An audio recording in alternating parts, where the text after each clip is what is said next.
आज 1 जुलाई 2026 है, दिन है बुधवार का और मेरा नाम है प्रदीप शुक्ला।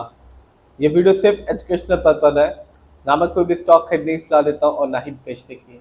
आप जिस भी कंपनी के शेयर को खरीदना, खुद रिसर्च करना, एनालाइज करना, अपने फाइनेंशियल एडवाइजर की राय लेना, तब जाकर ये अपने पैसे को शेयर मार्केट में लगाना। आज बात गुजरात इंजेक्ट केरला लिमिटेड के बारे में, क्योंकि इस कंपनी ने एक्सचेंज को बताया है कि कंपनी अपने स्टॉक को स्प्लिट करने वाली है और रेशियो है 1:10 का। लेकिन रिकॉर्ड डेट में कुछ बदलाव की गई है और वो जो कंपनी है उसके बारे में भी एक्सचेंज को बता दिया है। और जब आप इस कंपनी के रिटर्न को सुनेंगे, जानेंगे, तो ऐसा लगेगा कि क्यों नहीं मैंने इस कंपनी में पैसा लगाया, क्योंकि ये कंपनी शॉर्ट टर्म में भी और लॉन्ग टर्म में भी अपने शेयर होल्डर्स को रिटर्न के मामले में बिल्कुल भी मायूस नहीं कर रही। सबसे पहले जानते हैं इस कंपनी के बारे में, यानी कि गुजरात इंजेक्ट केरला लिमिटेड के बारे में। तो ये कंपनी 1991 में बनी और कंपनी बिजनेस में है फार्मास्यूटिकल प्रोडक्ट्स में। और कंपनी ने एक्सचेंज को बताया कि कंपनी अपने स्टॉक को स्प्लिट करने वाली है 1:10 के रेशियो में। पहले रिकॉर्ड डेट थी 2 जुलाई 2026, लेकिन अब इसमें कुछ बदलाव कर दिया गया है। अब रिकॉर्ड डेट है 8 जुलाई 2026 को। तो 6 दिन के बाद ये कंपनी अपने स्टॉक को स्प्लिट करने वाली है। ऐसा नहीं है कि इसी साल, पिछले साल भी इस कंपनी ने अपने स्टॉक को स्प्लिट किया था 1:10 के रेशियो में। तो जिसके पास भी इस कंपनी के शेयर की एक अच्छी खासी क्वांटिटी होगी, उसे एक अच्छा खासा जो बेनिफिट है वो मिलने वाला है 8 जुलाई 2026 को। इतना ही नहीं, ये कंपनी अपने शेयर होल्डर्स को रिटर्न के मामले में बिल्कुल भी मायूस नहीं कर रही है, कह सकते हैं कि माला माल कर रही है। सबसे पहले देखते हैं इस कंपनी के आज के शेयर प्राइस को और रिटर्न को। तो आज की बात करूं तो आज इस कंपनी का शेयर प्राइस है 130 रुपये 80 पैसे का। और आज भी इस कंपनी ने रिटर्न के मामले में अपने शेयर होल्डर्स को बिल्कुल मायूस नहीं किया, क्योंकि इस कंपनी ने जब 3:30 बजे मार्केट बंद हुआ तो 3.40% कट निकाल के दिया। लेकिन सिर्फ 6 महीने में इस कंपनी ने अपने शेयर होल्डर्स को माला माल किया, क्योंकि 6 महीने में इस कंपनी का रिटर्न रहा 265% का।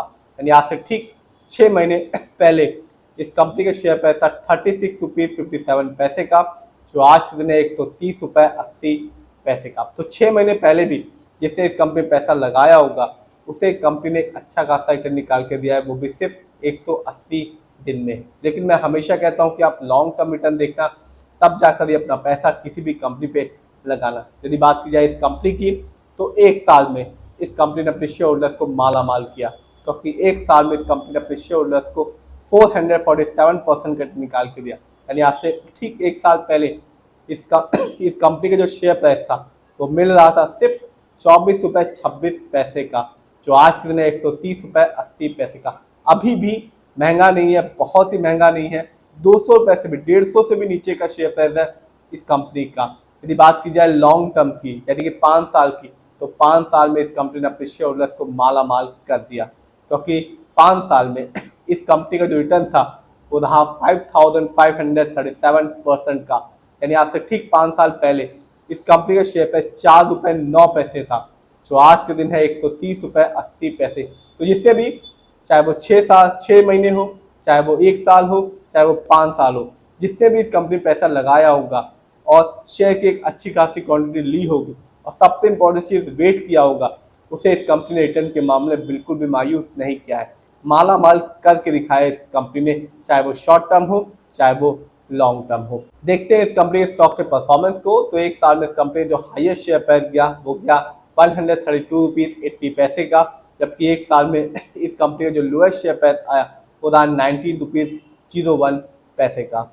और आने वाली, जैसा कि मैंने पहले बताया, इवेंट्स में भी आप देख सकते हैं, आने वाली 8 जुलाई 2026 को एक कंपनी अपने स्टॉक को स्प्लिट करने वाली है 1:10 के रेशियो में। यानी कि जिसके पास भी इस कंपनी का एक शेयर होगा, कंपनी 10 एक्स्ट्रा फ्री में शेयर देगी।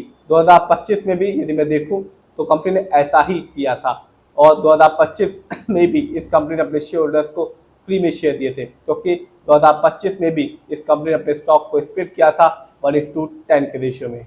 देखते हैं इस कंपनी के फंडामेंटल्स को। तो जो कंपनी का मार्केट कैप है वो है 185 करोड़ का। ये कंपनी स्मॉल कैप की है, क्योंकि मार्केट कैप 5,000 करोड़ के नीचे का है। पीबी रेशियो 15.65 है। शेयर मार्केट में एक अच्छा पीबी रेशियो कहलाता है 1 या तो बिलो 3। इंडस्ट्री पी 80.01 है। शेयर मार्केट में एक अच्छा इंडस्ट्री पी होता है 20 से लेके 25 के बीच में। ये बताता है जो कंपनी के स्टॉक है मार्केट में कैसा परफॉर्म कर रहा है, क्या बहुत ज़्यादा महंगा तो नहीं हो गया कंपनी के शेयर, क्या बहुत ज़्यादा सस्ता तो नहीं हो गया कंपनी का शेयर स्टॉक मार्केट में, डेट टू इक्विटी नहीं है, यानी कि इस कंपनी पर किसी भी तरह का कोई लोन कर्ज नहीं है।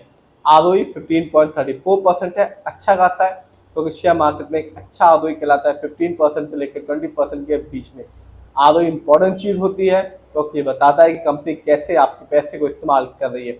यदि कंपनी का ROE हाई होता है या पॉजिटिव होता है तो साफ बताता है कंपनी आपके पैसे को सही से इस्तेमाल कर रही है, इससे आगे चल के फ्यूचर में कंपनी आपको एक अच्छा खासा रिटर्न दे पाएगी। यदि कंपनी का ROE कम होता है या नेगेटिव होता है तो साफ बताता है कंपनी आपके पैसे को सही से इस्तेमाल नहीं कर पा रही, जिससे रिटर्न पाने की जो पॉसिबिलिटीज होती है लॉन्ग टर्म में वो बहुत ही कम हो जाती है। इस कंपनी का जो EPS है वो है 1.24 का, बहुत ही कम है, क्योंकि शेयर मार्केट में एक अच्छा EPS कहलाता है 80 और उससे ज़्यादा का। ये बताता है कंपनी लास्ट 12 महीने में कितना कमाया।